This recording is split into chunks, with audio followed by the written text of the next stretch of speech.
Na-miss out nyo na ba ang hot topic ngayon ng bayan? Diyan po kasi sa Araneta Coliseum, abay, bumaha ng mga bituin kamakailan. Dinaluhan pa ng mga big time na pangalan. Showdown ito sa pagalingan at palakasan ng mga celebrity sa sports na hilig nila. This time, bola ang hawak nila dahil time out muna ang mga sikat.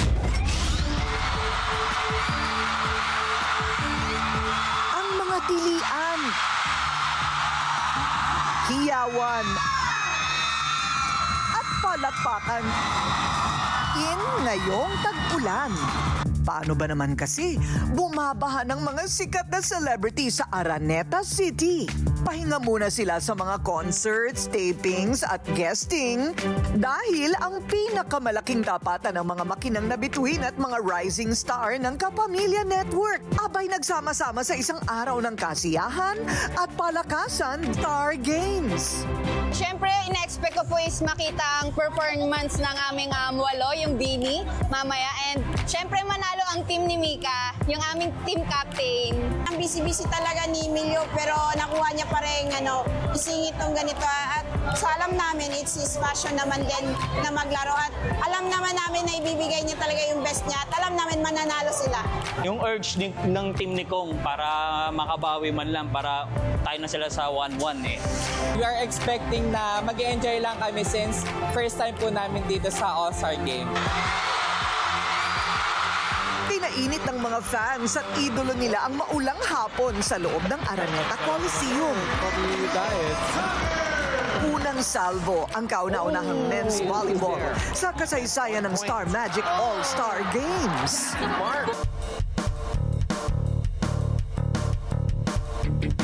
Pero hindi rin nagpatinag ang mga Star Magic artists. Dati rin kasi siyang varsity sa volleyball noong high school. Si Bini Mika. Magagandang set naman daw para kay Angel ang kanyang nagawa para sa Star Magic Women's Volleyball. Lalong dumagundong ang dome nang lumabas na ang Team Donnie at Team Payaman. Ito ang inaantay na main event, ang basketball game.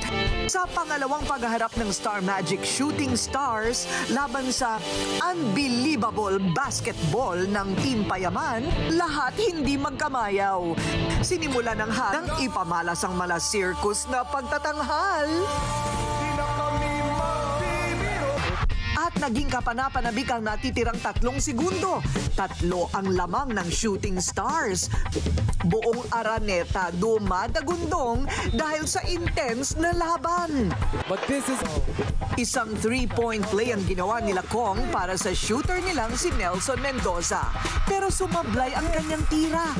Habang nakuha naman ni River ang importanteng defensive rebound para kunin ang kanilang ikalawang panalo.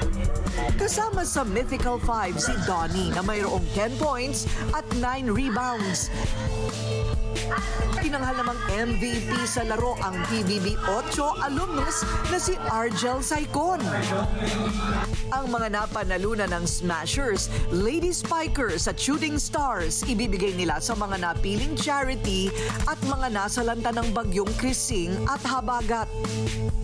Tinapos ang gabi ng mga bituin sa pabonus na special performance ng grupong Bini.